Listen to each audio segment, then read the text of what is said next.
यदा यदा हि धर्मस्य ग्लानिर्भवति भारत अभ्युत्थानं धर्मस्य तदात्मानं सृजाम्यहम्। प्रत्येक युगामध्ये ह्या पृथ्वीवर जेव्हा जेव्हा धर्माची हार होईल, म्हणजे सत्याची हार होऊन असत्याचा विजय होईल, तेव्हा तेव्हा मी अवतार धारण करून या पृथ्वीवर येईन। भगवद्गीतेतील हा श्लोक आठवला की लाखो करोडो भारतीयांच्या मनाला आधार मिळतो। भर युद्धाच्या वेळी अर्जुनाच्या माध्यमातून संपूर्ण जगाला गीतेतून उपदेश देणाऱ्या, गोकुळात जन्म घेणाऱ्या, लहानपणीच आपल्या कंस मामाचा वध करणाऱ्या, हजारो गोपिकांसोबत रासलीला रंगवून राधिकेच्या माध्यमातून प्रेमाचा अध्याय शिकवणाऱ्या, सुख आणि समृद्धीने भरलेल्या द्वारका नगरीची स्थापना करणाऱ्या, महाभारताचे युद्ध रचून संपूर्ण जगाला धर्माचा पाठ शिकवणाऱ्या भगवान श्रीकृष्णांचे शेवटचे दिवस नक्की होते तरी। नमस्कार, मी मनीष काविणकर तुम्हा सगळ्यांचं मनापासून स्वागत करतो आणि आजच्या भागाची सुरुवात करतो। उद्या भगवान श्रीकृष्णांचा जन्मदिन। याच दिवसाला आपण श्रीकृष्ण जयंती, श्रीकृष्ण जन्माष्टमी, कालाष्टमी, श्रीकृष्ण जन्मोत्सव अशा वेगवेगळ्या नावांनी ओळखतो। रात्री 12 वाजले की भारतातील अनेकांच्या घरात, गल्ल्यांमधून, मंदिरातून भगवान श्रीकृष्णाच्या जन्माचा सण अगदी मोठ्या थाटाने आणि मोठ्या प्रमाणात साजरा करतात। बाळ कन्हैयाची लहान मूर्ती पाळण्यात घालून तिला झोका देत गाणी गातात, भजन गातात आणि श्रीकृष्णाचा सर्वात आवडता खेळ म्हणजेच उंच बांधलेली दह्यादुधाने भरलेली मटकी फोडतात। भारतातील तरुणाई तर वर्षभर या सणाची अगदी आतुरतेने वाट पाहत असते। याच सणाचं निमित्त साधून आज तुमच्यासाठी घेऊन आलो आहे एक अगदी खास पुस्तक। साहित्य अकादमी पुरस्कार प्राप्त, संजीव चट्टोपाध्याय लिखित, रमा हर्डीकर सखदेव अनुवादित, मधुश्री पब्लिकेशन प्रकाशित भगवान श्रीकृष्णाचे अखेरचे दिवस। चला तर अजिबात वेळ न वाया घालवता नेहमीप्रमाणे सुरुवात करूया आजच्या भागाला। पण पुढे जाण्याआधी इतकंच सांगेन की हा भाग स्किप न करता शेवटपर्यंत पूर्ण बघा आणि कसा वाटला हे कमेंट करून आम्हाला नक्की कळवा। मला माहीत आहे तुम्ही खूप बिझी असता, पण एक कमेंट करायला कितीसा वेळ लागणार आहे। त्यातून आम्हालाही प्रेरणा मिळते तुमच्यासाठी आणखी नवनवीन पुस्तकं वाचून त्याची माहिती तुमच्यासमोर सादर करण्यासाठी। चला तर मग सुरुवात करूया आजच्या भागाला। तुम्ही पाहत आहात पुस्तकालय प्रेझेंट्स, पुस्तकांची सहल। हे पुस्तक वाचताना मला एक गंमत कळली। या पुस्तकात लेखकाने कुठलीही कथा सांगितली नाही किंवा आपल्याला काही बोध देण्याचा जबरदस्ती प्रयत्न देखील केला नाही, तर त्यांनी त्यांच्या कल्पनेच्या जोरावर भगवान श्रीकृष्णाशी त्यांच्या शेवटच्या दिवसांबद्दल चर्चा केली आहे।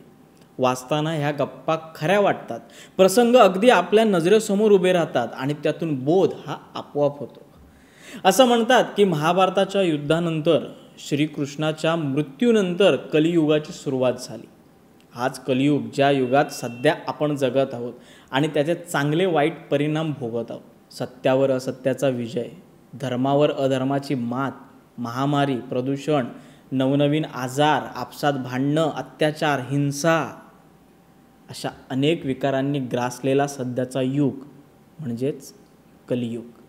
हे देखील म्हटलं जातं की ह्या कलियुगाचा शेवट करण्यासाठी भगवान विष्णू कल्की अवतार घेऊन जन्माला येणार आणि ह्या कलिरूपी राक्षसाचा अंत करणार।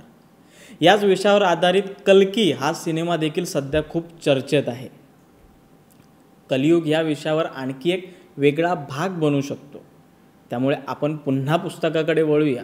पण जर तुम्हाला कलियुगावर माहिती हवी असेल तर कमेंट करून सांगा, म्हणजे तुमच्यासाठी माहिती गोळा करून त्यावर एक वेगळा भाग बनव।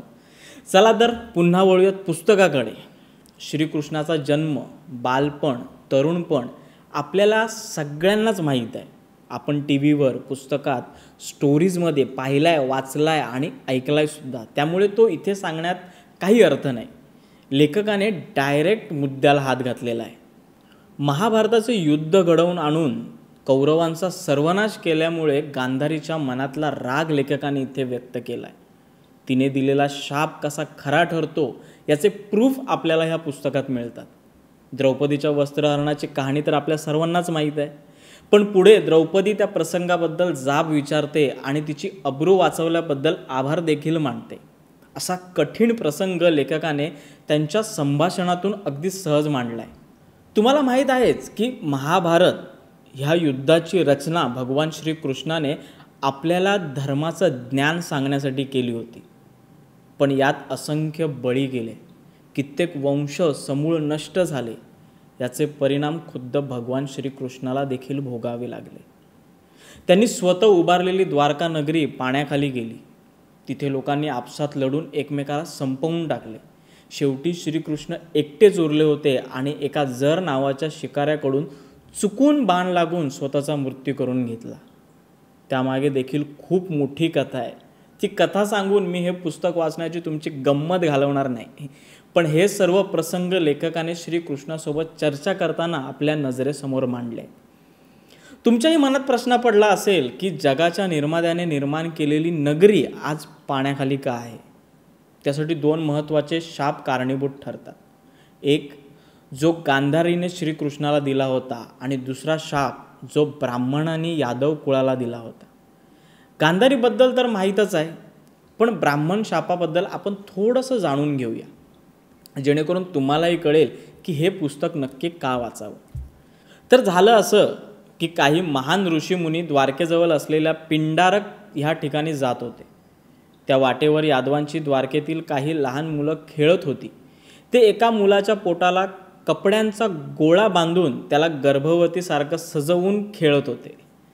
त्यांना ऋषीमुनी जाताना दिसले. त्यांची टेर खेचूया म्हणून त्या पोरांनी त्या ऋषीमुनींना विचारलं की ही एक गर्भवती आहे आणि हिच्या पोटी कोण जन्माला येणार, मुलगा की मुलगी? ऋषीमुनींनी त्यांची अक्कल ओळखली आणि त्यांचा असा अपमान केल्याबद्दल शाप दिला की ह्याच्या पोटी सोटा जन्माला येईल आणि तोच तुमच्या समूळ नाशाचं कारण ठरेल. खेळणारी मुलं मात्र थोडी घाबरली. त्यांनी ते पोटाला बांधलेले कपडे काढले तर त्यात खरंच एक लोखंडी सोटा निघाला. आता ह्या सोट्यामुळे कसा श्रीकृष्णाच्या यादव वंशाचा नाश झाला? काय कारणं होती की श्रीकृष्ण स्वतःच्या नगरीला, लोकांना वाचवू शकले नाहीत? याचं उत्तर जर का तुम्हाला जाणून घ्यायचं असेल तर हे पुस्तक नक्की एकदा तरी वाचा. त्यासाठी तुम्हाला बाहेर पुस्तकांच्या 10 दुकानात जायची गरज नाही. असंही आता पुस्तकांची दुकानं आहेतच कुठे. म्हणून फक्त खाली डिस्क्रिप्शनमध्ये ह्या पुस्तकाची लिंक दिली आहे, त्यावर क्लिक करून तुम्ही हे पुस्तक तुमच्या घरी मागवू शकता. हे पुस्तक वाचून त्याचा अनुभव आमच्यासोबत शेअर करायला विसरू नका. आणखी हो, हा भाग शेवटपर्यंत पाहिल्याबद्दल तुमचे मनापासून आभार मानतो आणि खरंच आवडला असेल तर लाईक करून एक शेअर करा. तुम्हा सगळ्यांना आमच्या पुस्तकालयाच्या संपूर्ण टीमकडून श्रीकृष्ण जन्माष्टमीच्या हार्दिक शुभेच्छा. आणि हो, दहीहंडी साजरी करताना काळजी घ्या आपल्या जीवाची. दरवर्षी बरेच जण जखमी होतात, बऱ्याच जणांना आपला जीव गमवावा लागतो. शेवटी इतकंच सांगेन की काळजी घ्या. चला तर मग भेटूया पुढच्या भागात. तोपर्यंत सबस्क्राईब करून काही ना काही वाचत राहा, कारण वाचाल तर वाचाल.